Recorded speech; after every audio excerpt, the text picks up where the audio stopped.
Assalamualaikum warahmatullahi wabarakatuh.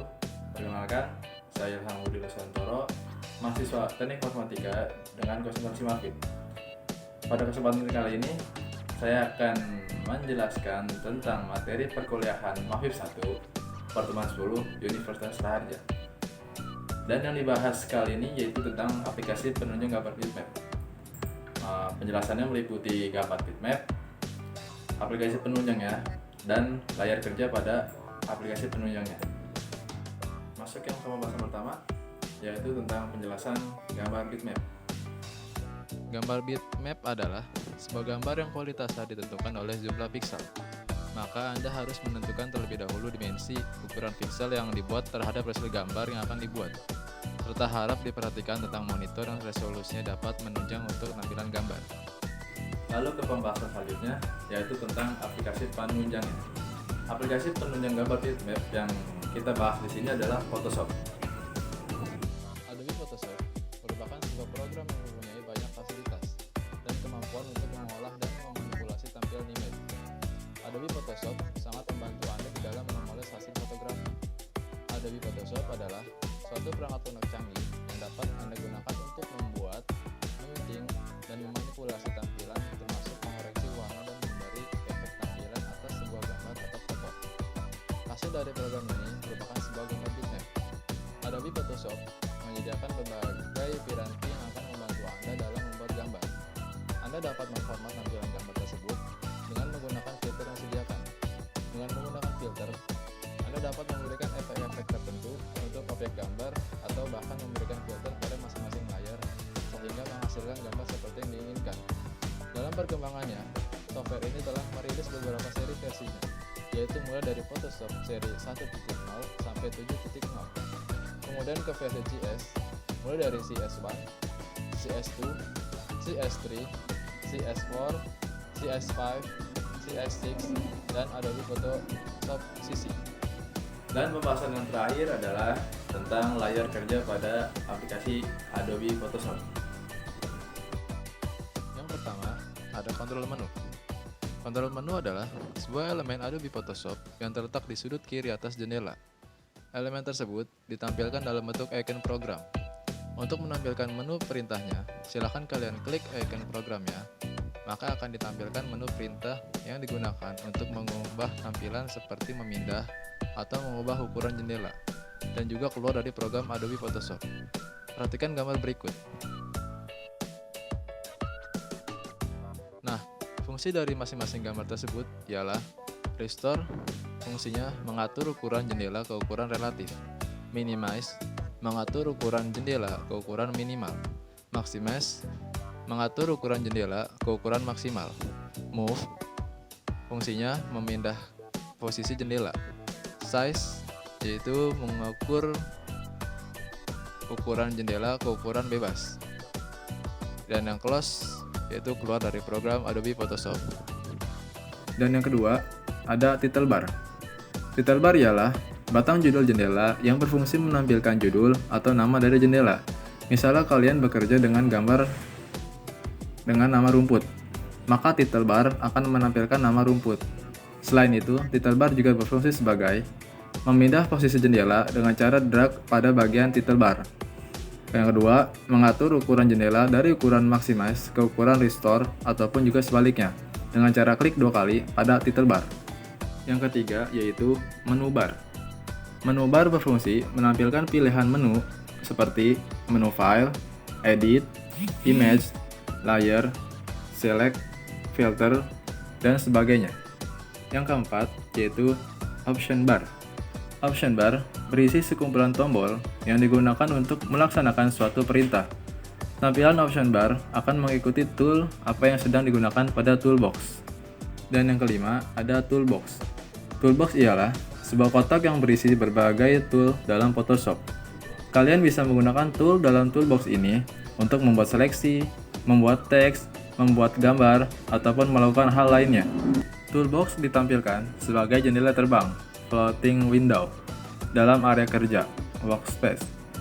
Jika kalian memperhatikan, pada sisi sudut kanan bawah tool dalam toolbox, kalian akan melihat tanda panah kecil. Itu menunjukkan bahwa tool tersebut memiliki tool lain yang berada di belakangnya. Untuk membuka atau menampilkan tool tersebut, kalian klik tahan tanda panah tersebut, atau bisa juga dengan cara klik kanan pada tool tersebut. Yang terakhir yaitu ada palette. Palette berfungsi untuk mengontrol sifat dan cara kerja tombol-tombol yang ada di dalam toolbox. Adapun penjelasan toolbox dan fungsinya. Yang pertama ada Move Tool. Move Tool berfungsi untuk memindahkan layar atau objek baik itu berupa gambar maupun teks. Yang kedua ada Marquee Tool. Marquee Tool terbagi menjadi 4 bagian.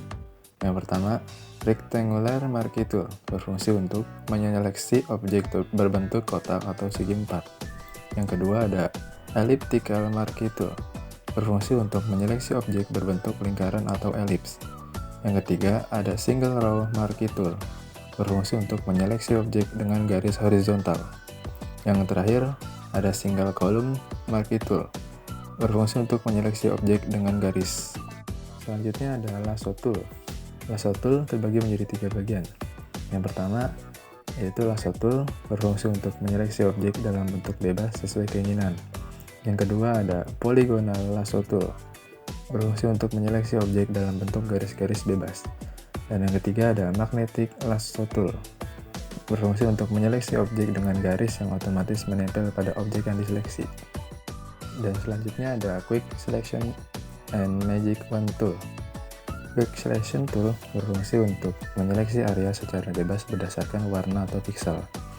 Dan Magic Wand Tool berfungsi untuk menyeleksi objek berdasarkan warna yang sama. Dan selanjutnya ada Crop and Slice Tool. Di bagian ini terbagi menjadi 3 bagian, yaitu yang pertama ada Crop Tool berfungsi untuk memotong gambar dengan bentuk kotak atau segi 4. Yang kedua ada Slice Tool berfungsi untuk memotong gambar menjadi beberapa bagian. Dan yang ketiga ada Slice Select Tool berfungsi untuk memotong gambar dari potongan Slice Tool. Selanjutnya ada Eyedropper, Color Sample, Ruler, and Node Tool. Eyedropper Tool berfungsi untuk mengambil sampel warna. Color Sample Tool berfungsi untuk sampel warna dari beberapa titik. Ruler Tool berfungsi untuk mengukur jarak dari 2 titik yang telah dipilih pada gambar. Dan Node Tool berfungsi untuk membuat catatan pada gambar. Selanjutnya ada Healing Brush and Patch Tool. Di sini terbagi menjadi 4 bagian. Yang pertama ada Spot Healing Brush Tool berfungsi untuk menyamarkan atau menghilangkan noda-noda di gambar. Yang kedua ada Healing Brush Tool berfungsi untuk menyamarkan atau menghilangkan noda-noda di gambar, tetapi kita harus mengambil sampel warna terlebih dahulu. Yang ketiga ada Patch Tool berfungsi untuk menyamarkan atau menghilangkan noda-noda di gambar dengan cara menyeleksi area kemudian menyerita ke bagian gambar yang bersih. Dan yang terakhir ada Red Eye Tool berfungsi untuk menghilangkan warna merah pada mata. Selanjutnya ada Brush and Pencil Tool. Di sini terbagi menjadi 4 bagian. Yang pertama ada Brush Tool berfungsi untuk mewarnai gambar dengan efek sapuan kuas. Yang kedua ada Pencil Tool berfungsi untuk mewarnai gambar dengan efek goresan pensil. Yang ketiga ada Color Replacement Tool berfungsi untuk mengganti warna gambar. Dan yang keempat ada Mixer Brush Tool berfungsi untuk mencampur warna dalam sikat struk tunggal. Selanjutnya ada Stem Tool. Yang pertama yaitu Clamp Stem Tool berfungsi untuk menyalin pola gambar yang sudah dipilih, kemudian menimpanya ke gambar lain. Yang kedua yaitu ada Pattern Stem Tool berfungsi untuk memberi tekstur pada gambar. Selanjutnya ada History Brush Tool. Di sini terbagi menjadi 2 bagian. Yang pertama History Brush Tool berfungsi untuk menampilkan semua rekaman perintah brush tool. Yang kedua ada Art History Brush Tool berfungsi untuk menampilkan semua rekaman perintah brush tool yang diberi style art. Selanjutnya ada Eraser Tool. Di sini terbagi menjadi 3 bagian. Yang pertama Eraser Tool berfungsi untuk menghapus layar atau objek. Yang kedua ada Background Eraser Tool berfungsi untuk menghapus background menjadi transparan. Yang ketiga ada Magic Eraser Tool berfungsi untuk menghapus warna dominan yang telah kita pilih. Dan selanjutnya ada Gradient and Paint Bucket Tool. Yang pertama ada Gradient Tool berfungsi untuk membuat gradasi warna. Yang kedua Paint Bucket Tool berfungsi untuk membuat warna sesuai dengan warna foreground. Oke, sekian materi pembahasan yang saya jelaskan. Apabila ada pembahasan yang kurang jelas, mohon dimaklumi. Wassalamualaikum warahmatullahi wabarakatuh.